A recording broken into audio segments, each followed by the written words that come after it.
Okay, well, we're going to get started, notwithstanding that members Ferranda and Casey are not here, and member Cole is not here.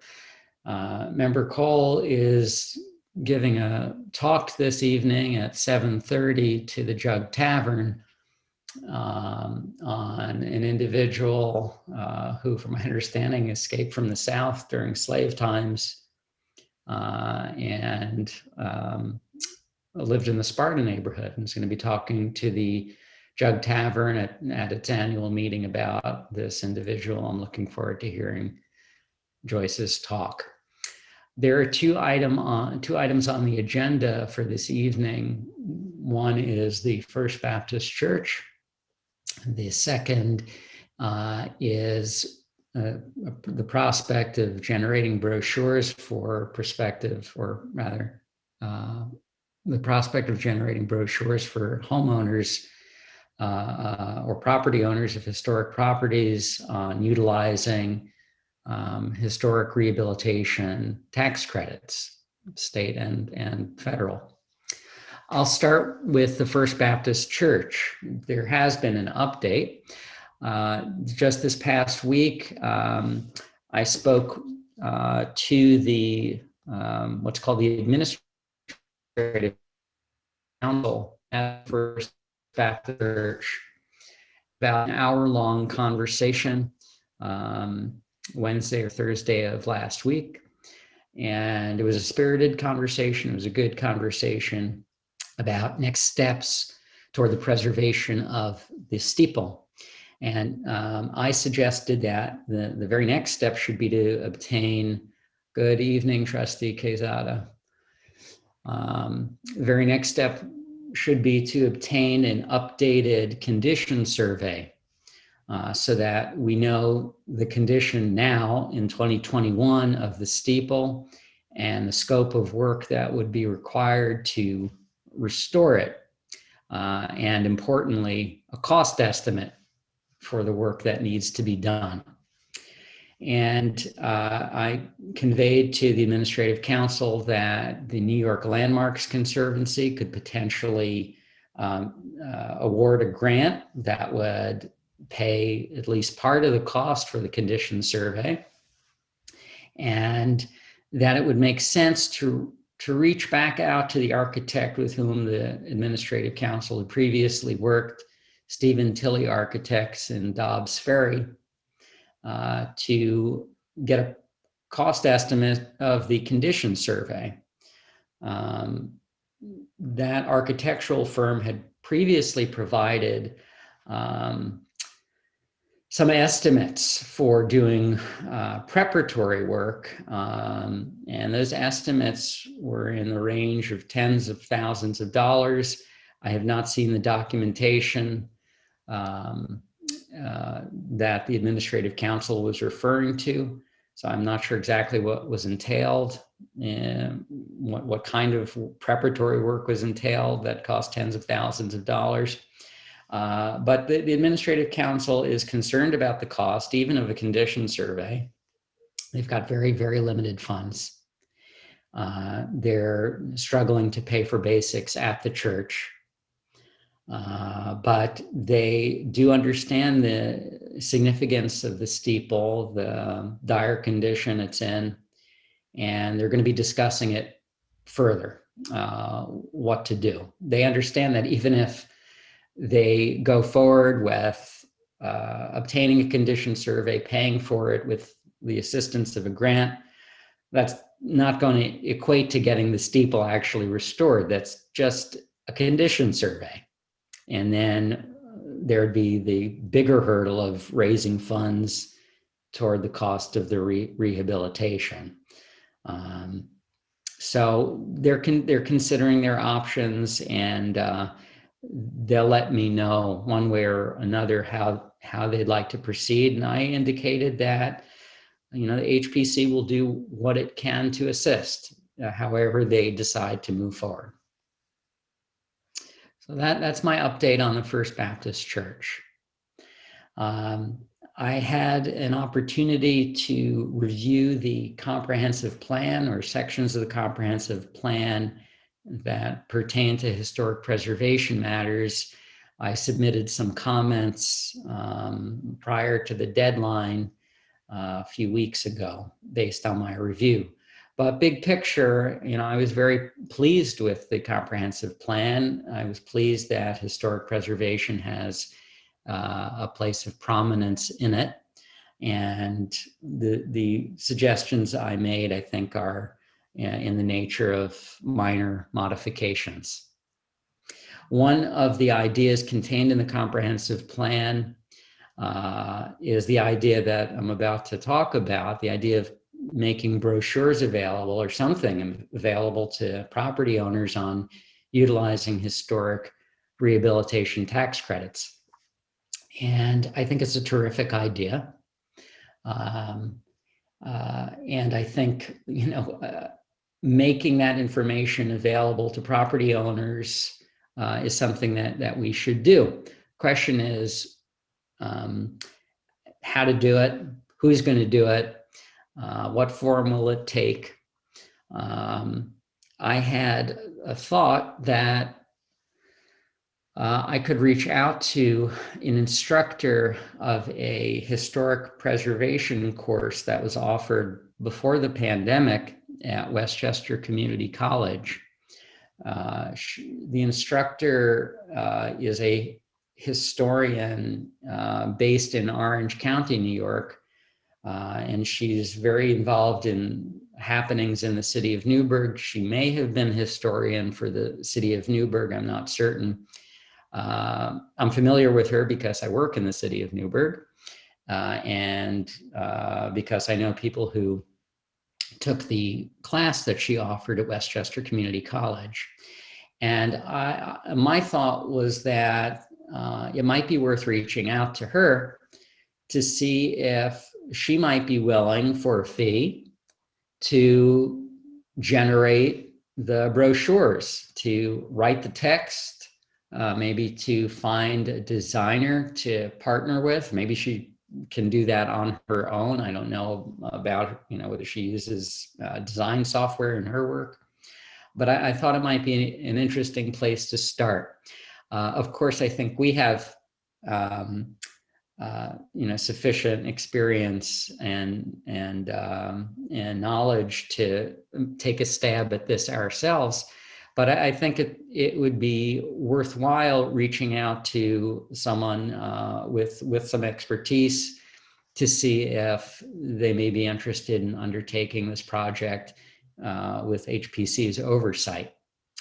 And do I think printed brochures are the way to go? Maybe, maybe not. That's something we can discuss further. I think for now it's worth sort of exploring whether we can retain a consultant, an outside consultant like this historian in Orange County, or maybe someone she could recommend to produce a brochure. And depending on the cost and the interest, we'll see where we go from there. For all I know, maybe it is something that the HPC could handle on its own. But I think what I'd like to do is to start there, unless, Catherine, do you have any thoughts about that? I think that sounds great. Yeah. Yeah, I think she'd have more input on whether printed brochure is the best route.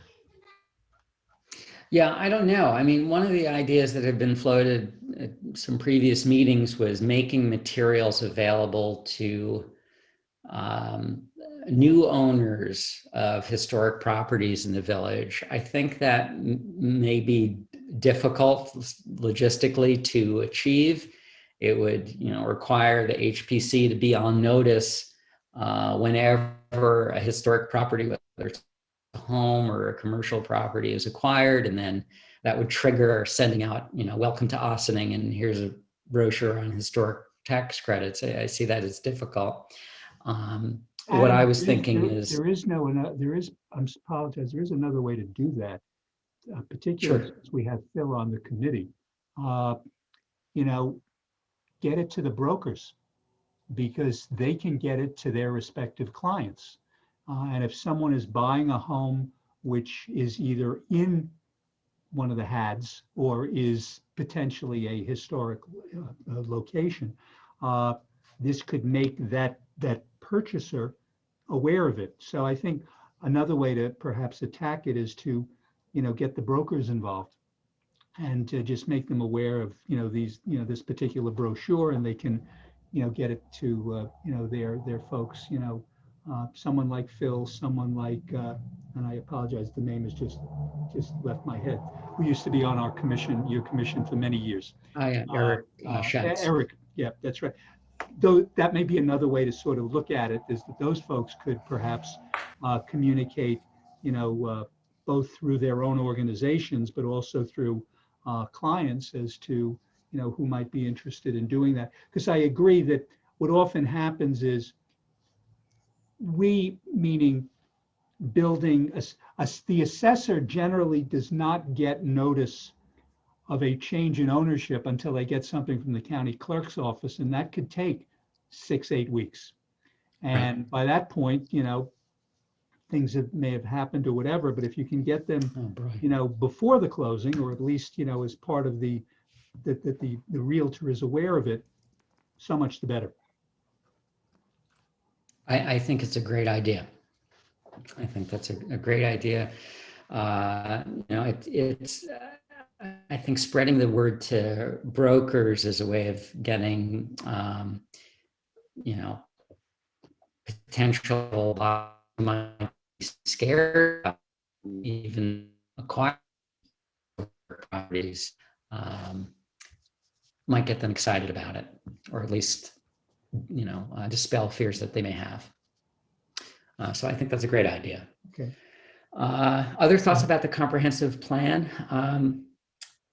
You know, there's some suggestions about adding, I think they're called QV codes to the museum in the streets, which I think is an interesting idea and worth pursuing. I should mention that just over the last few days, an individual who expressed an interest in getting a historic marker planted for one of the Benjamin Franklin mile markers in Nelson Park reached out to, I believe, the village manager's office, who then in turn reached out to Joyce Cole. And I spoke to Joyce today about it, and it's certainly something we should encourage and collaborate on. I think the way forward with the historic marker would be a Pomeroy Foundation sign rather than an expansion of the museum in the streets, because this mile marker is not in walking distance of the downtown, which is really where the museum in the streets is centered. To apply for a Pomeroy Foundation sign, you have to be I believe, a nonprofit entity or a municipal corporation. So this individual could not do it on his own. He would need the assistance or the cooperation of the village. And from what I understand, the village manager's office is interested in moving the project along. I'm certainly interested in it. And once I hear some more from the village manager's office, we'll reach back out to this individual to see if we can get the process moving. We have to move quick because the deadline for the Pomeroy Foundation is in early June, and I believe it's an annual grant cycle. So if we're gonna get this done soon, we got to act fast. So more to come on that. And I think that's all I've got for now, unless anyone has any other thoughts on historic preservation matters they wish to share. I will just say this, Adam, we did have a discussion with the comprehensive plan consultants on, I think it was Wednesday, or the Wednesdays all start to merge at this point. But one of the things that the mayor said, which was interesting, was that we sometimes interchangeably use terms historic, landmarked, but they all don't mean the same thing. Yeah, And yeah. it was a point that she made in terms of, accuracy in the language in the plan, in terms of one building may be landmarked, but another one may be considered historic, but is not landmarked. And so in terms of what we mean by that, and how that becomes important there. I know that was one of the mayor's comments, because the purpose of the prior meeting was to go over a lot of the comments that were received, including your comments, so that they were commented on both by the consultants, and the members of the board had an opportunity to comment as well. There'll be a further discussion, I think, on the 12th, when we get more of what the board sense is. But I did want you to know that that was a comment that was made by the mayor, when dealing with the historical aspects of a lot of what's in the plan. Good to hear. And yeah, that's very much in line with one of my comments, that I think it'd be important to distinguish in the plan between properties that are locally landmarked versus those that are listed on the National Register of Historic Places. Since listing on the National Register of Historic Places is merely an honorarium, potentially could entitle a property owner to tax credits, but does nothing to preserve a property. You Right. can demolish a National Register listed property without consequence. And you certainly don't need the Department of the Interior's approval to do so. You can go ahead and demolish or change or do anything. You don't need the HPC's approval either. It's only local landmarking that keeps historic buildings standing and intact. Right.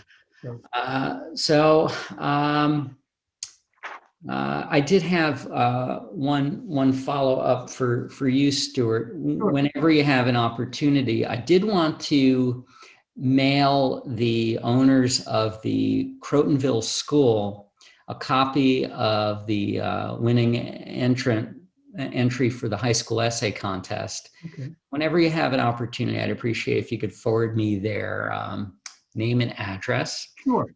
And it'd be interesting to know if that property is within the jurisdiction of the village. I'm not sure that it is. Keep it secret. Yeah. That's fine. Yeah. I'll find that out for you. No problem. I think regardless of whether it's eligible for landmarking by the HPC, I think it'd be very good for them to know that a young student in the high school has taken a keen interest in that building and its preservation as a historic building, if not in the village, then pretty darn close to the village. So I'm happy to disseminate that information. Sure. I'll get that to you. No problem. And that's it. I think there are other things that are sort of percolating in my mind, at least, about future landmarking projects. And maybe I'll just say a quick word about that in our remaining minute or two. The comprehensive plan in the historic preservation section does make mention of the particular significance and interest of some of the buildings on the waterfront. And one of the ideas that I had is perhaps reaching out to those owners without any specific intention other than to, note that their buildings are historically significant and perhaps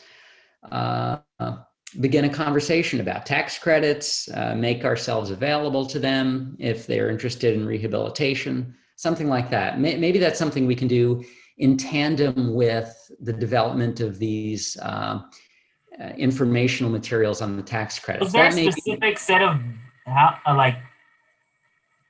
buildings you're talking about on the waterfront? I'm just trying to locate in my mind. Sure. There's a favorite one of mine personally. I just love this building. I think the street it's on is Quimby Street. And it's a building I spoke about at a meeting a long time ago. It's owned by a marina. Westerly. Yeah. So, it may be an Are you inroad. talking about the big brick industrial building? Yes, yes. Okay. It may be a way of reaching out to these property owners and selling the value of historic preservation, the value of these tax credits potentially. If we can send a friendly letter with a copy of the materials and ask to engage in dialogue about the future of these buildings. So that's a thought I had. Okay. But I think that might make most sense to postpone until such time as we have materials on the tax credits.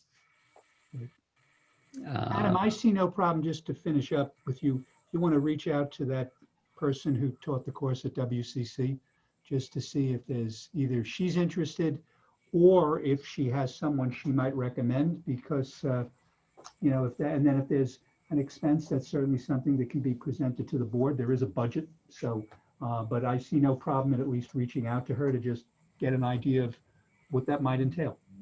Okay, sounds good. So that's my plan of action with that. I'll keep the group posted on the First Baptist Church. And unless there's anything further, I'd make a motion to adjourn tonight's meeting. Catherine? Catherine, you're the only one who can second. Oh, I second it. Okay. Well, I believe you have a quorum even for the vote. Event. Thank you. Adam, enjoy the speech tonight by the presentation by Joyce. Yeah, I'm looking forward to it. Thank you all for being here. I appreciate your time. We'll see you on June 7th. Bye-bye.